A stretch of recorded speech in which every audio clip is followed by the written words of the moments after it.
আপার প্রাইমারিতে দীর্ঘ তালবানার পরবর্তী মেধা তালিকা প্রকাশ হয়েছে, কাউন্সিলিং হয়েছে। যাদের ফার্স্ট কাউন্সিলিংয়ে 8,900 প্রার্থীদের কাউন্সিলিং হয়েছে, ফার্স্ট কাউন্সিলিং সম্পূর্ণ প্রার্থীদের অবিলম্বে জয়নিং দিতে হবে।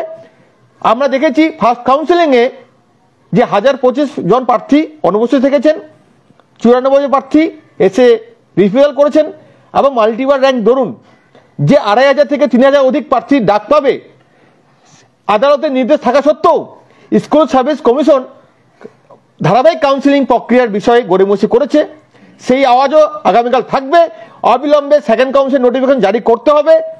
আপনারা বলেন যে আদালত নির্দেশ দিলে আমরা সেই কার্যকারিতা বা সেই নিয়োগ প্রক্রিয়া সেভাবে এগিয়ে যাবে।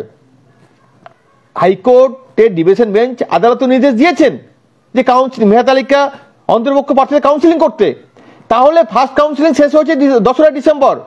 তাহলে আজকে 1 মাস অতিক্রান্ত হয়ে গেল, সংবাদ মাধ্যমে সেকেন্ড কাউন্সিলের কথা বলা হলেও এখনো পর্যন্ত সেকেন্ড কাউন্সিল নোটিফিকেশন জারি করা হলো না। এবং ধারাবাহিকভাবে মেধা তালিকা অন্তর্ভুক্ত যোগ্য প্রার্থীদের কাউন্সিলিং এবং জয়নিং প্রক্রিয়া এগিয়ে নিয়ে যেতে হবে। সর্বোপরি দীর্ঘ 10 বছর যন্ত্রণা রাজপথে রয়েছি, আর নয়কো আপার প্রাইমারি যোগ্য প্রার্থীদের ছেলে খেলা, আর নয়কো এই আইনি জট দেখিয়ে যোগ্য প্রার্থীদের নিয়ে এই গড়েমসি ভূমিকা দিন শেষ হোক। বিভিন্ন নিয়োগ বিরোধী বা বিলম্বিত চক্রান্তকারী চক্রান্ত বিনাশ হোক, চৈতন্য উদয় হোক। অবিলম্বে আপার প্রাইমারি মেধা তালিকা যোগ্য প্রার্থীদের স্কুলে পাঠানোর ব্যবস্থা করতে হবে। মাননীয় মুখ্যমন্ত্রী 3বারে ঘোষণা করেছেন, তা কার্যকর করতে হবে।